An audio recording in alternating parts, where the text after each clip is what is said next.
में उनका यूं मुस्कुराना गजब हो गया। कल तलक वो जो मेरे ख्यालों में थे, रूबरू उनका आना गजब हो गया। जनता पुकारती है अखिलेश आइए, खुशहाली और विकास का सूरज उगाइए। जिंदाबाद जिंदाबाद अखिलेश तुम जिंदाबाद। एक बार सब लोग मेरे साथ में गाएंगे, जिंदाबाद जिंदाबाद अखिलेश तुम जिंदाबाद। भारतीय जनता पार्टी की सरकार का जाना तय है और इसीलिए सरकार के मुखिया की भाषा बदल गई है।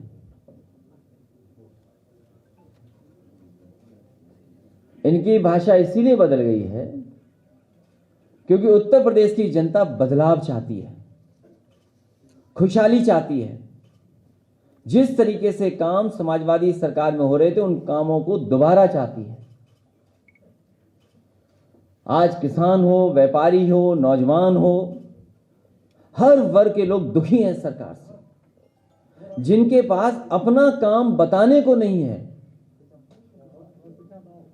अभी तक ये सरकार नाम बदल रही थी, रंग बदल रही थी, समाजवादियों के काम उन पर अपना नाम लगा रही थी। अब तो दूसरे प्रदेशों के और दुनिया के दूसरे हिस्से से भी फोटो चुरा करके अपना काम बताने में सरकार आगे बढ़ रही है।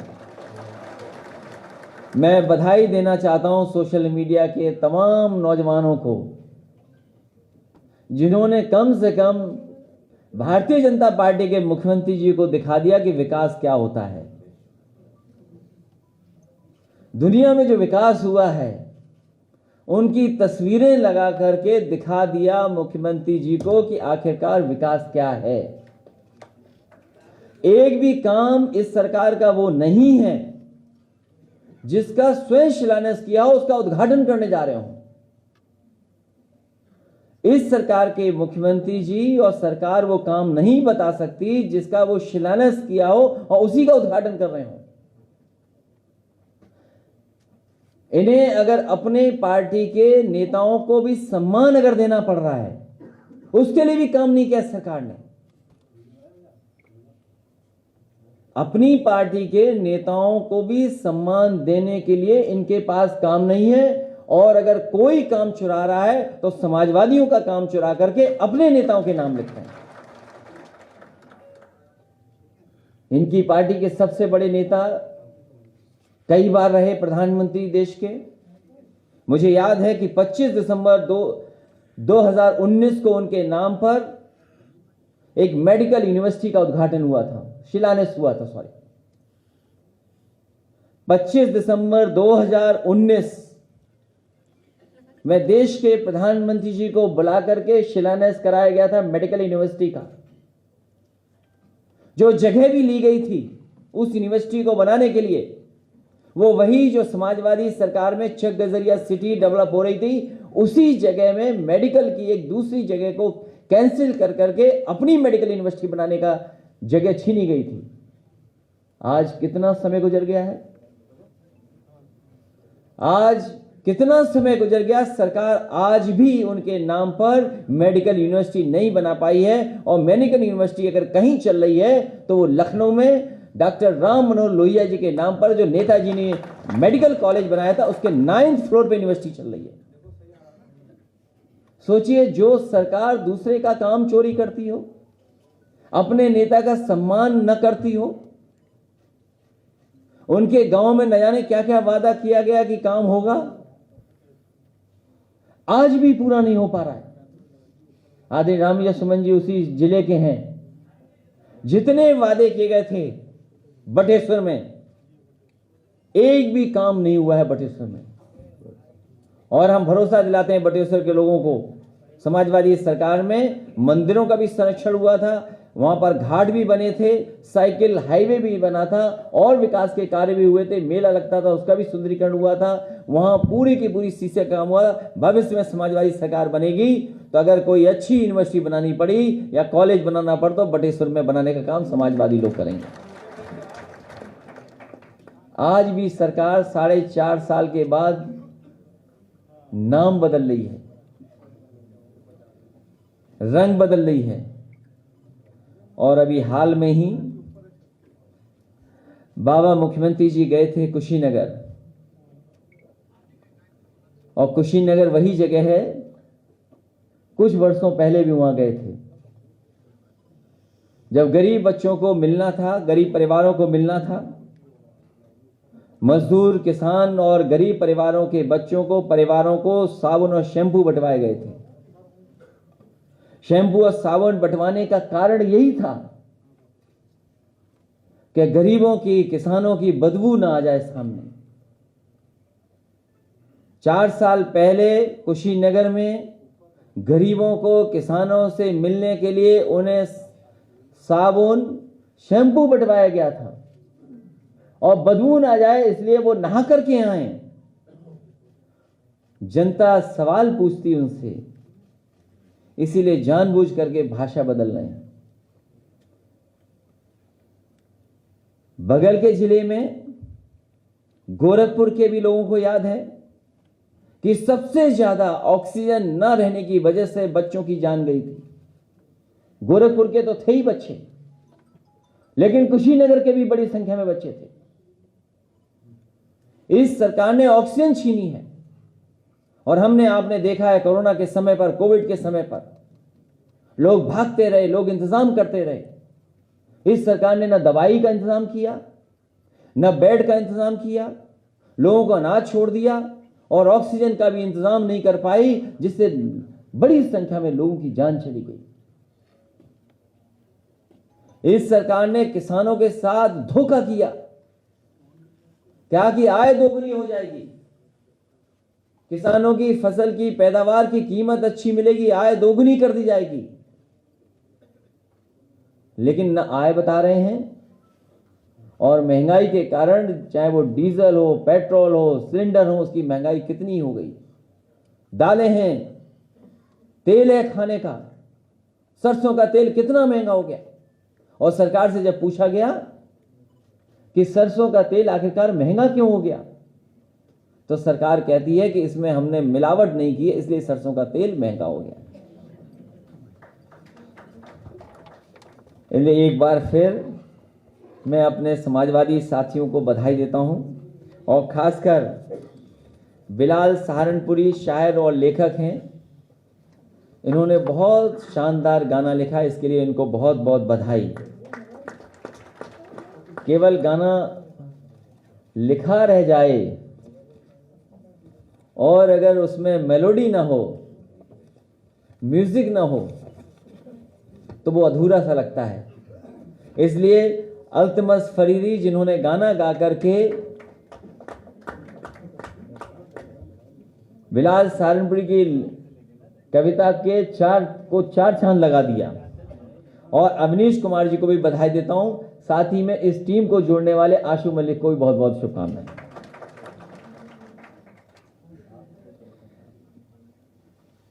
सरकार को अपना चुनाव चिन्ह बुलडोजर रख लेना चाहिए।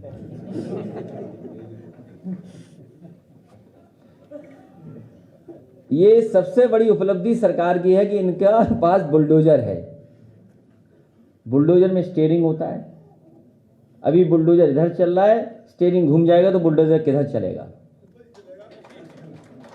और मैंने कई मौके पर कहा, फिर कहता हूं इस बार, ये जो मुख्यमंत्री आवास पीछे बना हुआ है, इसका भी नक्शा पास नहीं है,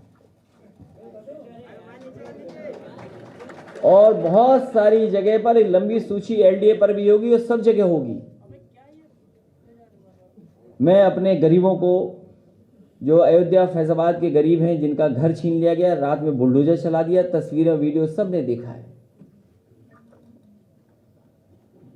सरकार मनमानी कर रही है, सरकार कानून को नहीं मान रही, जो मर्यादाएं होती हैं राजनीति में उसकी परवाह नहीं कर रही।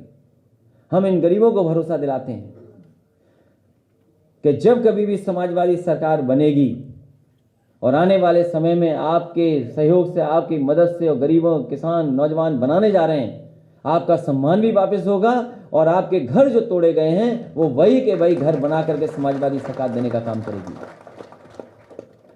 और जो अधिकारी चुपचाप ये कानून कागज पे घुमा रहे हैं, समाजवादियों ने सूची बनाई है। अधिकारी ये ना समझे कि बच जाएंगे। अगर किसी की जिम्मेदारी है तो अधिकारियों की भी जिम्मेदारी है। जो लोग 100 साल से रह रहे हो, 90 साल से रह रहे हो, उनका घर पे बुलडोजर चढ़ा दो आप। ये कहां का कानून है? कहां की आपने जानकारी हासिल कर ली? ये जो सरकार के इशारे पर काम करने का तरीका है, 4-5 महीने बचे हैं, जो करना चाहो कर लो। इसलिए मैं भरोसा दिलाता हूं इन गरीबों को, पूरा का पूरा गरीबों का सम्मान करने का काम समाजवादी लोग करेंगे।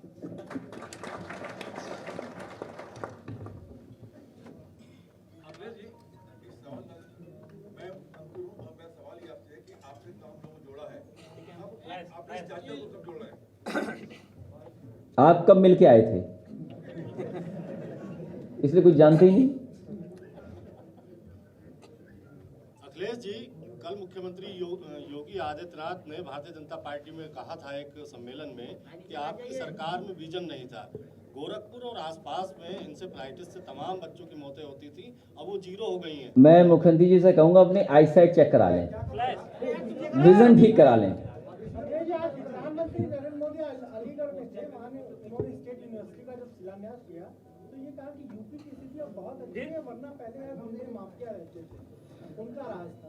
तो मैंने सुना नहीं उनका भाषण, लेकिन अगर ये जो शब्द आपने कहे हैं, अगर ये शब्द प्रधानमंत्री जी ने कहे हैं, तो प्रधानमंत्री जी को होम डिपार्टमेंट का, और अगर होम डिपार्टमेंट के डेटा नहीं मंगा सकते तो कम से कम डायल 100 का डेटा मंगाना चाहिए और उन्हें देखना चाहिए कि आखिरकार उत्तर प्रदेश में अपराध कौन बढ़ा रहा है। और कम से कम मुख्यमंत्री जी को ये निर्देश देकर के जाएं कि टॉप 10 माफिया उत्तर प्रदेश के कौन हैं।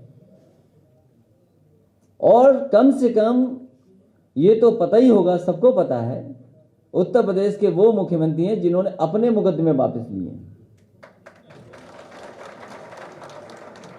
एनसीआरबी का डेटा क्या कहता है कि लूट, डकैती, महिलाओं के खिलाफ अपराध, हत्याएं सबसे ज्यादा कहां हैं? नेशनल ह्यूमन राइट जो आयोग हैं, मानवाधिकार आयोग, सबसे ज्यादा नोटिस किसको मिले हैं? सबसे ज्यादा नोटिस किस सरकार को मिले हैं? मैंने कल भी कहा था, पिछले दिनों भी कहा कि भारतीय जनता पार्टी को यूनिवर्सिटी बनाने तो अच्छी बात है, यूनिवर्सिटी बननी चाहिए, लेकिन झूठ बोलने का प्रशिक्षण केंद्र सबसे अच्छा भारतीय जनता पार्टी चलाती है।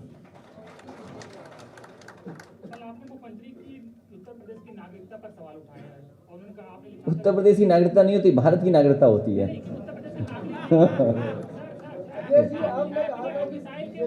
बीजेपी के जो विधायक हैं वो दूसरे रास्ते तलाश रहे हैं, सरकार की साथ गिर रही है, आपके संपर्क में कितने हैं, इतना साफ करें। गाना दोबारा सुनाऊंगा आपको।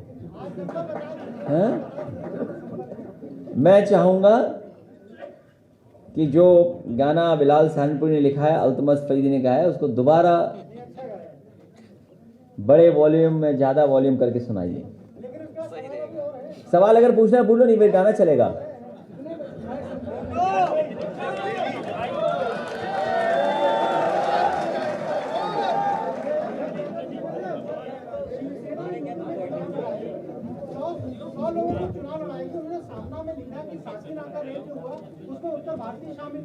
देखिए, जो लोग उत्तर प्रदेश में चुनाव होने जा रहा है, आप किसी सभी दल उत्तर प्रदेश में आएंगे, लेकिन उत्तर प्रदेश की जनता ने मन बनाया है, उत्तर प्रदेश की जनता ने मन बनाया है कि बदलाव आएगा और समाजवादी सरकार दोबारा बनने जा रही है उत्तर प्रदेश में।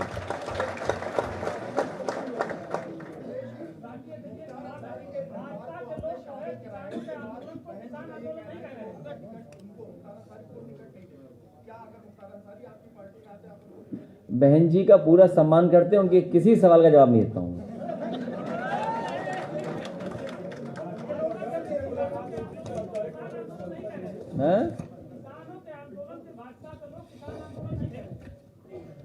भारतीय जनता पार्टी किसान है ही नहीं, उनमें उस पार्टी में कोई, भारतीय जनता पार्टी में कोई किसान नहीं है। भारतीय जनता पार्टी बड़े व्यापारियों की, उद्योगपतियों की पार्टी है, छोटे व्यापारियों की भी पार्टी नहीं है वो।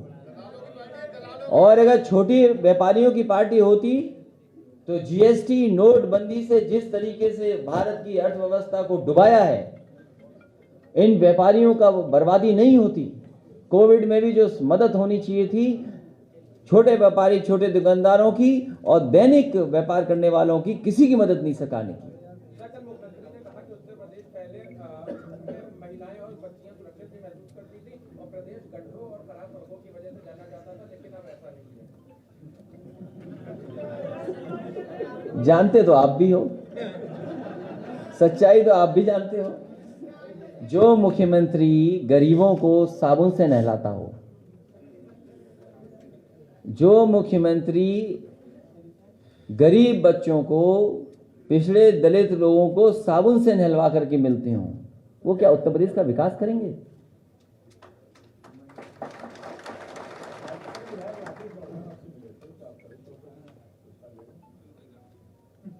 पार्टी तय करेगी बहुत जल्दी और कितने लोगों को सदस्यता दिलाएं।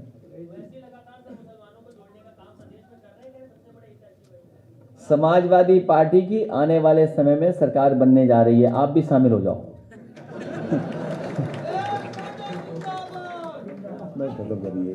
हाँ, वही तो हम नहीं मानते हैं। हाँ, ठीक बात है।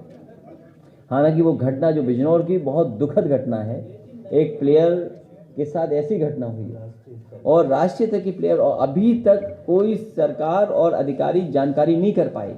और बिजनौर से और बुलंदशहर की, वो जो अलीगढ़ की क्या दूरी होगी?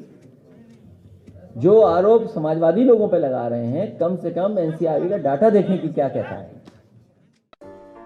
अगर आपको हमारा वीडियो पसंद आया हो तो इसे लाइक करें, सब्सक्राइब करें और साथ ही बेल आइकन दबाना ना भूलें।